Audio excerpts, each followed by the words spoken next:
La web performance, j'en ai parlé dans une précédente vidéo, c'est le temps de chargement quand un utilisateur se rend sur ton site, que ce soit sur PC, mobile ou tablette. C'est un critère essentiel puisque il y a quelques années, Amazon avait indiqué qu'une seconde de ralentissement sur son site lui faisait perdre environ 1,6 milliard de dollars de chiffre d'affaires annuel. Dans les communications de Google, la web performance est prise en compte, mais dans les faits, il y a très peu d'impact SEO.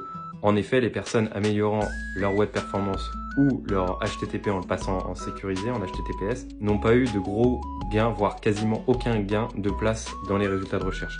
C'est plutôt un bénéfice d'un point de vue utilisateur sur le temps de chargement de votre site. En parlant de web performance, on ne peut pas passer à côté de signaux web essentiels, aussi appelés Core Web Vitals en anglais. Il en existe 3 qui permettent de mesurer la pertinence SEO et donc de jouer sur le classement de votre page dans les résultats de recherche. Premier indicateur, LCP, Largest Content Paint, mesure le temps de chargement de la plus grande image ou vidéo présente sur votre site. Le deuxième indicateur, c'est le Feed First Input Delay, désolé pour mon accent. C'est un indicateur qui mesure la première interaction de l'utilisateur sur votre page. Il clique sur un lien, un bouton et comment le navigateur répond à cette requête. Le troisième indicateur, c'est le CLS, Cumulative Layout Shift, qui mesure la stabilité d'une page.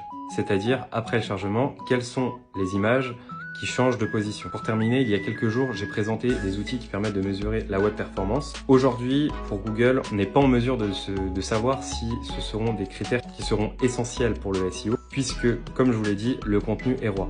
Donc même si une page met plus de temps à se charger, si le contenu est pertinent, c'est ce qui prévaut pour le moment. Après, dans les années à venir, on ne saura pas si la web performance aura un impact plus important que le contenu. Mais j'en doute quand même.